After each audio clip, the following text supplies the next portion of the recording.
पूर्व रंग समाप्त हो गया है। चलो अब जो कुछ सीखा है उसका अभ्यास करो। यह नवीन प्रयोग है, इसमें तनिक भी चूक नहीं होनी चाहिए। प्रणाम स्वीकार करें मुनिवर। सदा स्नेही बने रहे। कहें ऋषिगण, किस प्रयोजन से आना हुआ? जब से आपने नाट्य शास्त्र की रचना की है, हमारे हृदय में कई प्रकार के प्रश्न उठ रहे हैं, उसी के उत्तर के लिए आए हैं। पूछें, संकोच ना करें। गुरुदेव, नाट्य शास्त्र की उत्पत्ति कैसे हुई है? इसका उद्देश्य क्या है? आपने बहुत अच्छा प्रश्न किया है। यह प्रश्न केवल नाटक को नहीं बल्कि जीवन के सार को समझाने का माध्यम है।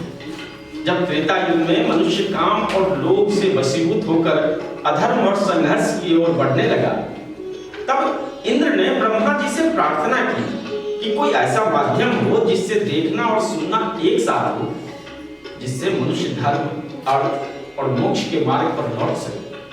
लेकिन गुरुदेव, वेद तो ज्ञान के भंडार हैं, उनमें जगत का रहस्य छिपा है। वेद अपने आप में ही उद्देश्य की पूर्ति के लिए पर्याप्त थे, फिर ये नए वेद क्यों? इसलिए कि यह समस्त जन के लिए सुलभ हो। सामान्य जन को नाटक के माध्यम से शिक्षा के मार्ग पर, धर्म के मार्ग पर ले जाया जा सके।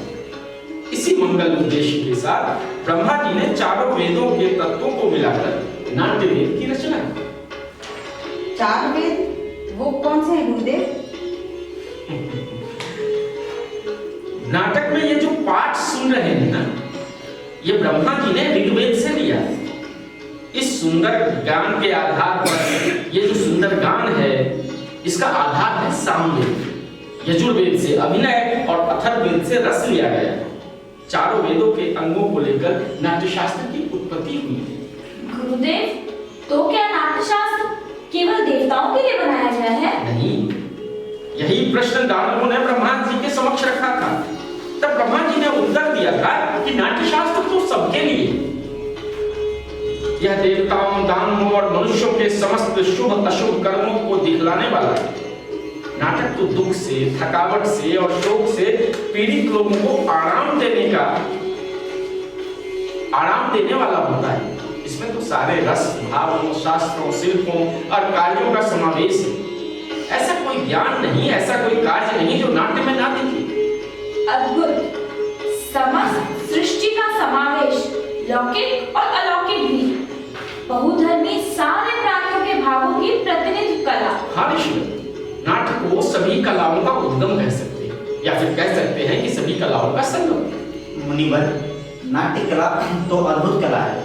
यह उतनी ही जरूरी है जितना जीवित रहने के लिए सांस। फिर हमारा समाज इसे गंभीरता से क्यों नहीं लेता? कला कर्म को अनावश्यक क्यों समझा जाता है? हम तो कलाकार हैं, नीति के नियंता नहीं। कला कर्म करना हमारा धर्म है। हमारे विषय में, हमारी कला के विषय में तो नीति नियंताओं को विचार करना होगा, प्रयोग के साधन और अवसर उपलब्ध कराने होंगे। नाटक केवल कला नहीं, समाज का दर्पण है। यह मानवता को सत्य के मार्ग पर ले जाने का साधन है।